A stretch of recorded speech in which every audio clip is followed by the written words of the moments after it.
Il redémarre au mois de janvier, sous la flotte et sous la méfiance. On leur promet de les contrôler, pour soi-disant leur assurance. Passent les jours et les semaines, y a que les radars qui évoluent. Les routes sont toujours les mêmes, défoncées, sales et mal foutues.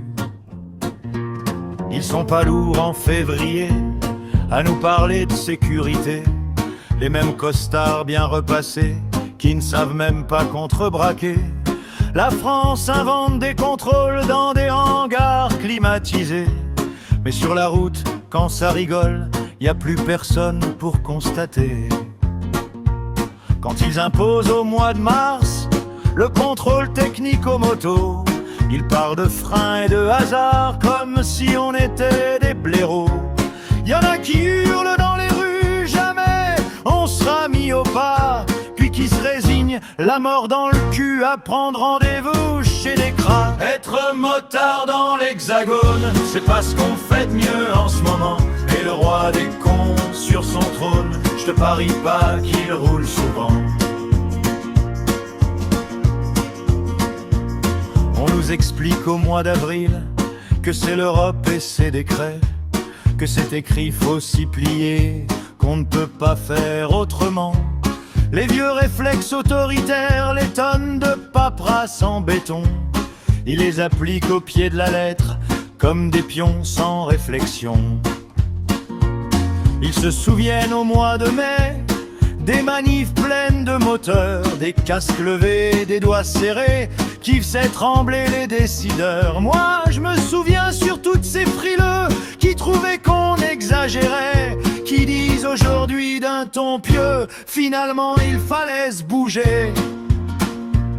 Ils commémorent au mois de juin le bilan de la sécurité routière, pendant que les glissières te coupent en deux et que le bitume est une misère. Ils oublient que sur les départementales, les nids de poules sont des cratères, que la peinture est un piège fatal et le bitume une savonnette d'enfer. Être motard dans l'hexagone, c'est pas la gloire en vérité. Et le roi des cons sur son trône parle de nous à la télé.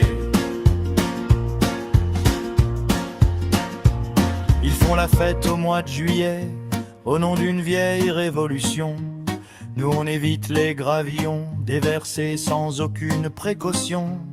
Ils nous abreuvent de discours verts en nous parlant de transition, mais taxent nos bécanes d'hier au nom de la pollution.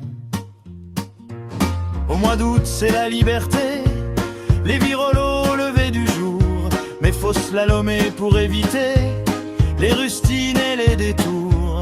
En Espagne les routes sont lisses, au Portugal c'est du velours. Ici c'est les radars et le supplice, le bitume posé à la bourre. Quand en septembre on stigmatise le motard comme étant le danger, il y a des assauts qui s'organisent pour nous faire disparaître à jamais. Un écolo vient t'expliquer, la main sur le cœur, l'air paternel, que la ville doit nous effacer pour un joli futur tout gai.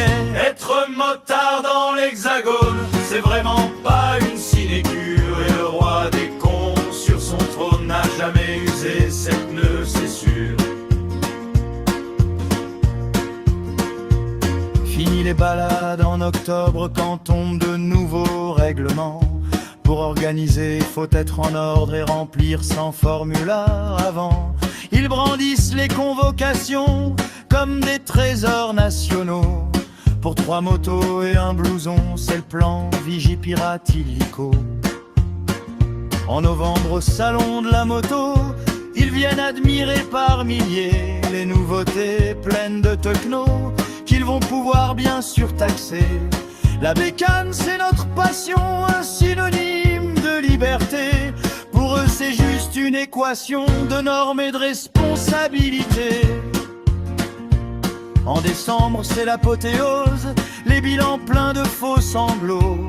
Ils diront que leurs normes en posent moins d'accidents qu'avant, bravo. La terre peut se couvrir de rustines, ils rateront pas leur réunion. Moi je voudrais qu'ils voient nos machines comme autre chose qu'une sanction. Être motard dans l'hexagone, on peut pas dire que ça soit bandant. Si le roi des cons perdait son trône, il y aurait 5